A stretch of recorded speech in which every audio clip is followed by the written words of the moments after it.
Today we will be studying about the types of motion within a fluid.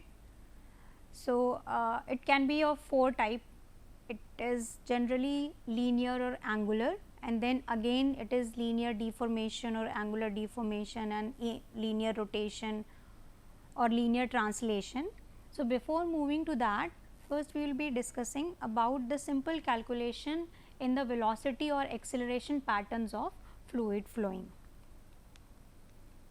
So, here you can see velocity is nothing but space by time, distance covered per unit time, or you can see if the fluid is flowing,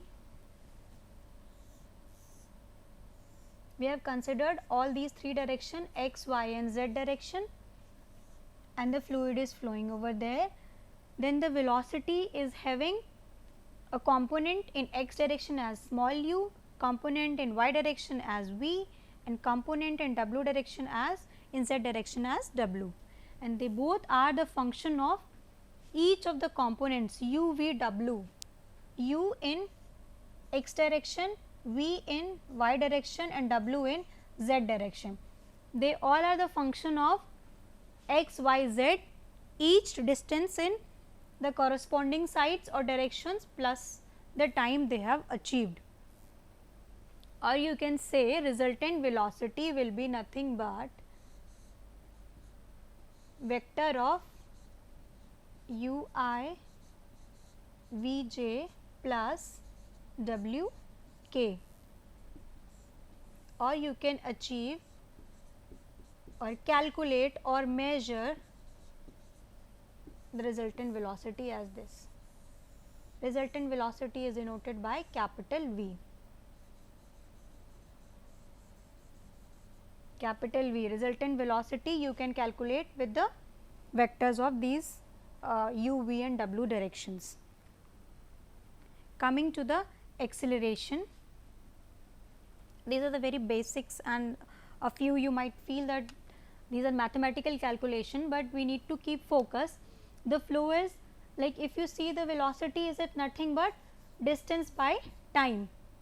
This is you all are aware, but when we are dealing with the fluid, then fluid is having 3 entirely different velocities in x, y, z direction, and it depends if the flow is 2D, then third component will be taken at 0 and this component can be neglected.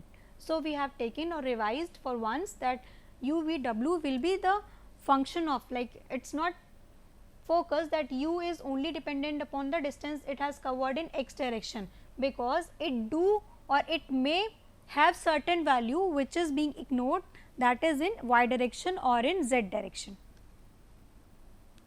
Coming to acceleration, again acceleration is nothing but acceleration of fluid moving in flow, right. Acceleration you are denoting it as ax in x direction, ay in y direction, az in z direction. These are the 3 total acceleration which you are having in respective x, y and z direction. Let us see for x direction, and hence we can calculate for y and z direction. For ax, acceleration in x direction will be nothing but velocity in x direction with respect to time. Velocity in x direction you have taken it as u, u, v, w. Again I will write it down, u, v and w, x, y and z you are taking at x, y and z. Acceleration in x direction will be change in velocity with respect to time t in x direction. Again you have seen u is a function of x, y and z and also with time t. So, this entire section can be written as du over dx, can be written as, I will split up this term, change in velocity in x direction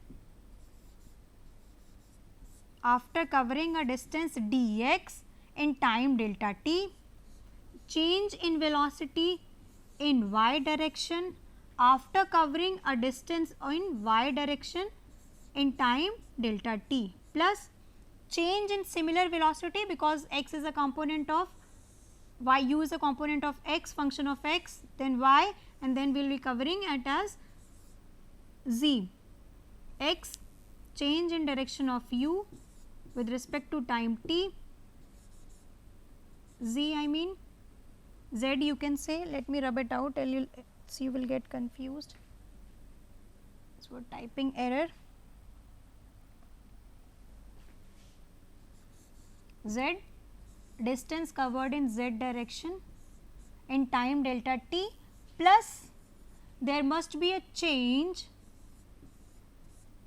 in velocity u, which is in x direction in time and overall time delta t. Here you can see acceleration is nothing but change in velocity in x direction, which is nothing but u, x direction velocity is u in time t. Further simplifying it, you already know u is a function of x, y and z coordinate, that is space, these are space coordinate and this is time coordinate.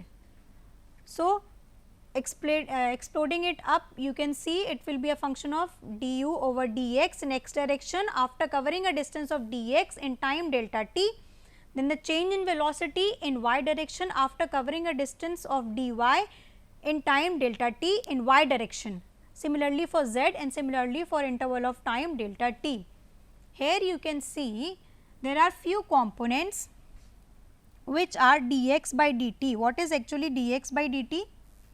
Dx by dt, dy over dt and dz over dt. What are these components? Distance by time is nothing but velocity.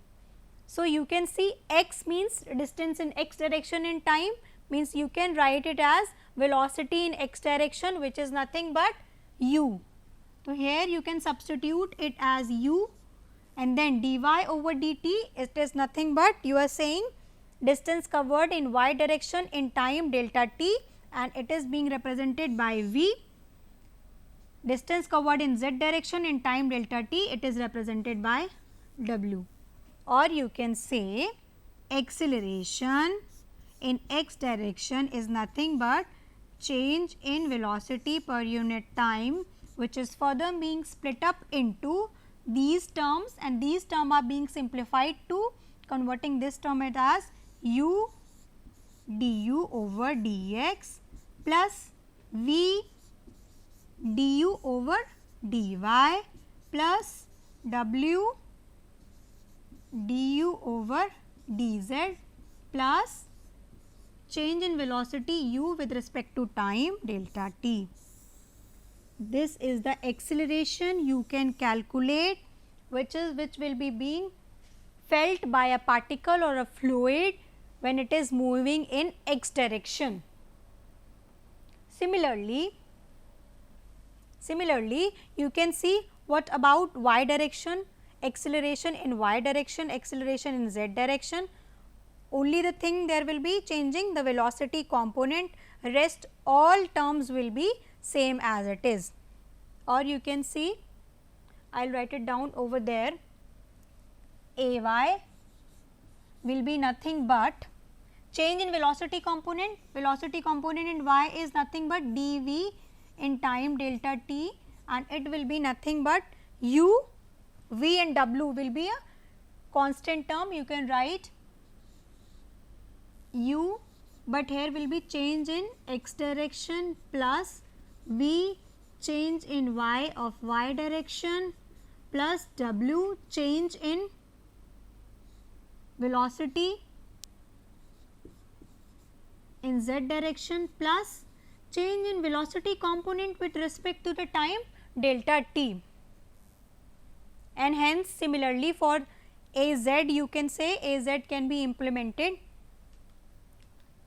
But most important thing which you need to focus is that while calculating this acceleration velocities, which seems to be a normal mathematical expression, we need to know that there are acceleration of two types. One is local and other is connective acceleration. Local acceleration and connective acceleration. In this entire expression, there is a term which is local and there is a term which is connective. all these terms except the time, they are connective acceleration. Or you can remember vice versa, any change in velocity at particular or instant time of period, that is del u over del t, at any instant of time is local acceleration. This will be local acceleration, like while the flow is flowing, while the fluid is flowing over here, and at 3 seconds you are calculating, it might have another velocity component in you. After 30 seconds you can have another one, after 30 minutes you can another one. So, it keeps on changing, that is why they are telling it as connective or local acceleration. So, all those terms du over dt, here dv over dt, and in z direction it will be dw over dt, that will be considered as local acceleration, and all the terms which are other than local acceleration will be connected it as connective acceleration, and hence you can find it out whether you have calculated the fluid particle moving for any instant or any particular point of time, then it will be local acceleration, or if you have calculated throughout the span of the fluid of the time, then that will be connective, or total acceleration will be nothing but local plus connective, that is summation of this component and the last one. This was about velocity and acceleration when you are measuring, when the fluid is flowing from one point to another point. Now, we will be seeing the types of motion you can see within a fluid flow. Generally, in general form, fluid motion can be decomposed into the 4 sections: translation, then you can say linear transformation or deformation, rotation or angular deformation. In the example, you can see overall motion, you can see for translation, if this is the original, black is representing the original fluid element and red is representing after the translation. What is translation? You can see if this particular duster is representing a fluid element and if it is moving with respect to the entire plane from a distance of this point to this point, then this will be translation without changing the axes. And then linear translation, if the dimensions of one particular section or x plane gets changes or this hinge point remains constant. And then rotation, you are rotating with respect to one point making an angle of theta. And then comes angular deformation. For angular deformation, the term deformation comes, it states that the sides covering the fluid elements will be changing, their dimension will be changing together with the angular section, that is they are being changed with these angles. There is a change in the dimensions of this, you can see very well with the help of certain angle from the horizontal and the vertical or the both of the planes. So, this was the brief. Let us study in detail about each one of them. For translation, you can see only the position of the fluid element changes and its size or orientation remains the same. You can see its size, its orientation and shapes, it is already as it is, only the position changes from one point to another point. Or you can say all corners are moving with the same velocity, or you can say both. Again coming to the velocity, for the case of when you are calculating velocity means space and time, but when you are dealing the velocity with the fluid means you are splitting the velocity component into respective u, v and w component. So, if you are looking towards the u and v w form, then you can say both u and v are shown as positive, but every time this positive value cannot be obtained. This is for translation, where you can see all the corners are fixed. Next, you can see linear deformation. In this, only the fluid element changes its position and orientation, or shape remains constant. You can see over here a corner A is fixed because all its motion was previously considered as translation. A is fixed at this end and B corner moves from B to B dash in x direction, and the moment that particular amount of fluid you are taking, because it is not a rigid body, that if you are increasing length, then breath may not get hampered. Here you can say when you are increasing the point B to B dash, there is a decrease in consequent decrease in point D to D dash and C to C dash consequently, you can see that, or you can see the change in velocity u component in x direction du over dx and dv over di are shown as positive or negative, but it may not always be true that whether they are positive or negative, it depends on the particular system you are dealing with. Coming to linear deformation, the term linear comes means you are supposed to consider a single plane. Deformation means there will be a change, and hence you can see when we are dealing with the linear deformation in 3D, size changes in x, y and z direction. This is what we are saying, that particular plane will be considered either x, y and z direction. If you are dealing with the x direction, then you need to calculate the change in velocity component in x direction after travelling a distance of dx, this in time delta t. Similarly, if you are dealing with considering in y direction, then you need to note that the change in velocity component in y direction after covering a distance of dy in time delta t, and respectively for the third, the change in velocity component in z direction after covering a distance of dz in time delta t. These value can be positive and negative. All these values can be positive or negative depending on the amount of discharge, amount of rate of flow you are having while studying that particular system or while doing your case study or solving the complex problem. You can see one very important thing, or out of the box you can see, with the help of these changes in the size and original size, you can calculate the ratio of change in the size of the thing to its original size is nothing but the strain. So, here you can see velocity components can also help us to calculate the linear strains in the entire planes, and here the strain in x direction, strain in y direction, strain in z direction with the help of corresponding values which we have calculated over here. This is the simplified form.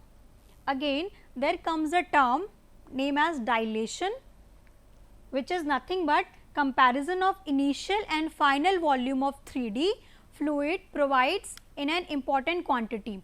The amount of quantity which you are comparing, the initial volume which you have took and the final amount of elemental fluid which you are getting, that particular comparison is nothing but dilation, you are terming it as dilation. Comes to angular deformation, or one of the very most important topic which you can see. Let me draw the diagram.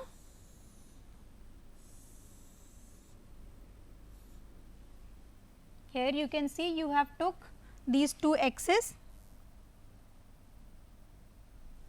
We have taken an elemental fluid on the same axis. Let us name it as A, B, C and D. Now, we are giving this A, B, C, D a angular deformation through which you can see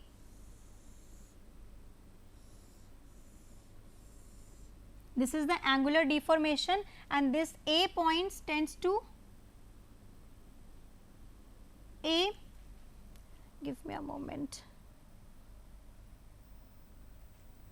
Let us redraw this.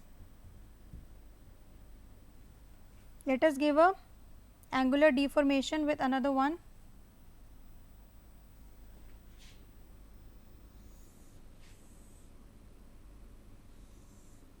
The shape is changed to this section, and here you can say we have named it as A dash, B dash, C dash and D dash.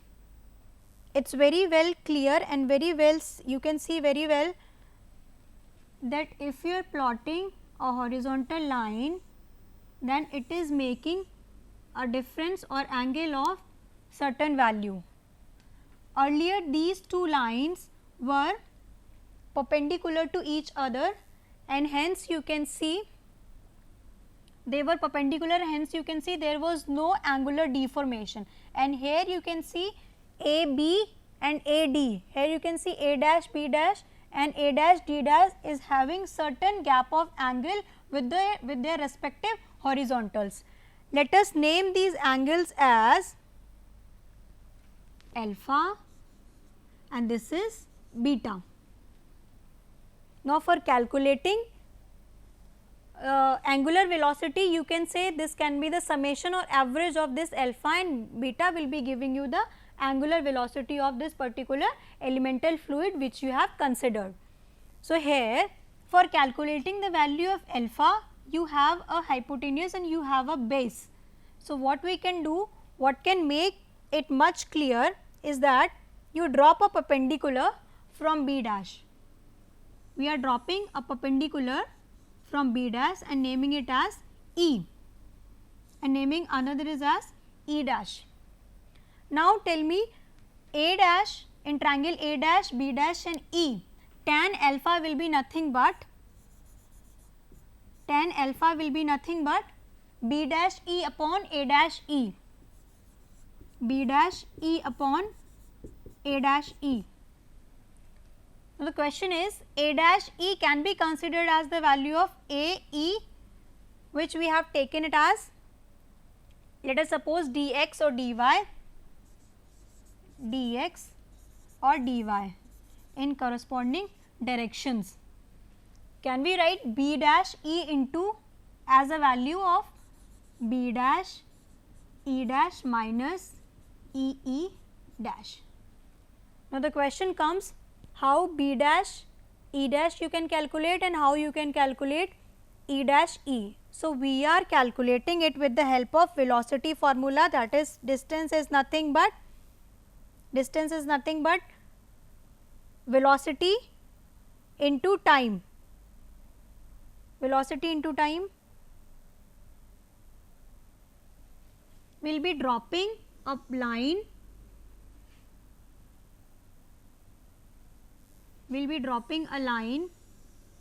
over this to calculate AE. This distance will be equivalent to this distance and this will be, if we are knowing this is A is a origin point and its velocity along x direction is u and its velocity along y direction is v, then this particular distance can be written it as v into delta t, distance covered with the velocity v in time delta t. This value is parallel to this one. So, E dash can be written it as v delta t. Now, coming to the value from B dash E dash, that is we can draw another point and here you can see velocity at this one was 0 or v. So, we have considered velocity into time.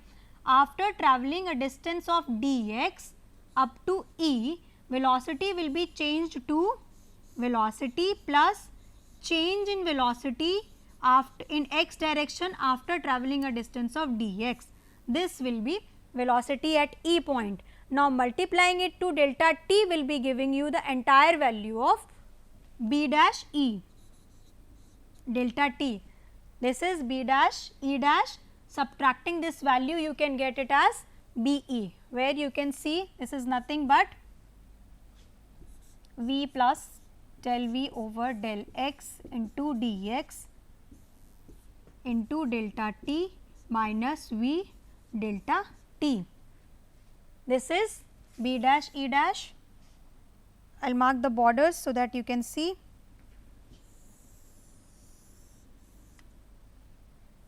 And A dash E will be nothing but dx.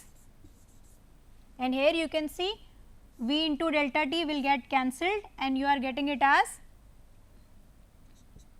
this value in time achieved in delta time delta t, dV over del x into delta t will remain as you are having final term dV over dx. Now, you can see whenever we are measuring velocity in x or y or z direction, either we are measuring with respect to the distance travel of fluid flow from A section to B section, or we are measuring it with the help of it is covered in 1 minute to 1 hour to 30 minutes to so on. So, this will be nothing but change in velocity in with respect to time x in time delta t, and it can also be written it as dv over dx. So, tan alpha is written as dv over dx, tan alpha is written over dv over dx. Similarly, if you are applying it for when you have taken the direction in x direction, that alpha value is coming to the ratio of velocity in y direction to the distance covered in x direction. Now, you are supposed to do in y direction, then tan beta can be written as tan beta will be nothing but in case of perpendicular distance velocity will be du over dy.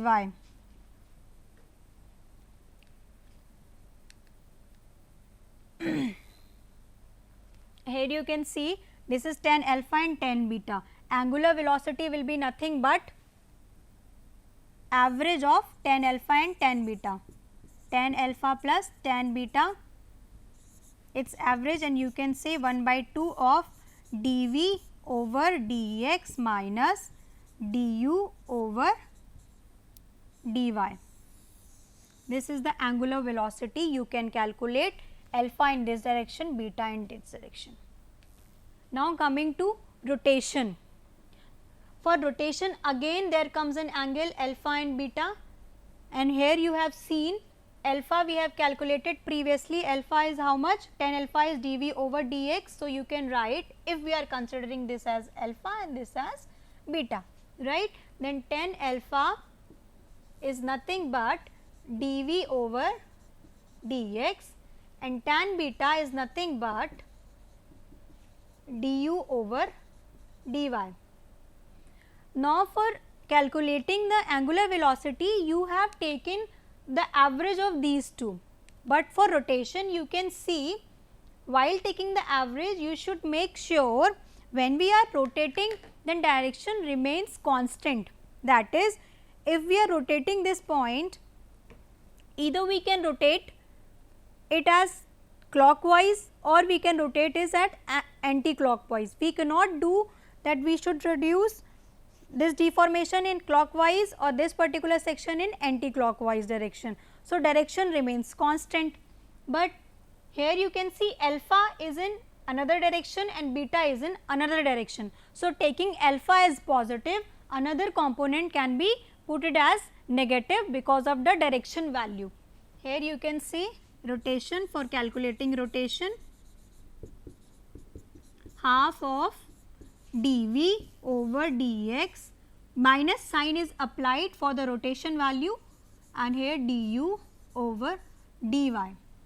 This is for the plane wz is taken where the planes are in x and y direction.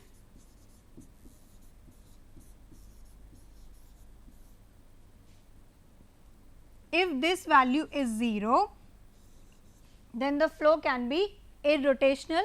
Similarly, you can calculate for z, you can see for z the components are x and y. Similarly, for x you can say half of first will be y and z, components will be different, that is d of w and here will be d of v. Similarly, for in y direction, y first of all comes z term and then comes x terms. Corresponding wz, wx and wy can be calculated and we can determine whether the flow is rotational or irrotational, whether the fluid is rotating or not, or when we are saying a single line definition, whether the fluid particle is, when the fluid particle is moving about its own axis, then it is rotation. Now, we need to calculate, because we cannot see each and every particle whether it is rotating about its own axis or not. We can apply with the help of corresponding velocity component in x, y and z directions. This calculation can be made, and mathematically we can see whether or visualize whether the flow is rotational or irrotational. Summarizing for today's series, you can see you have covered velocity and acceleration. Also you have covered the type of motion you have, translation, linear deformation, rotation and angular deformation, out of which angular deformation is most important, or it is very easy or it is very good to visualize it. Thank you very much.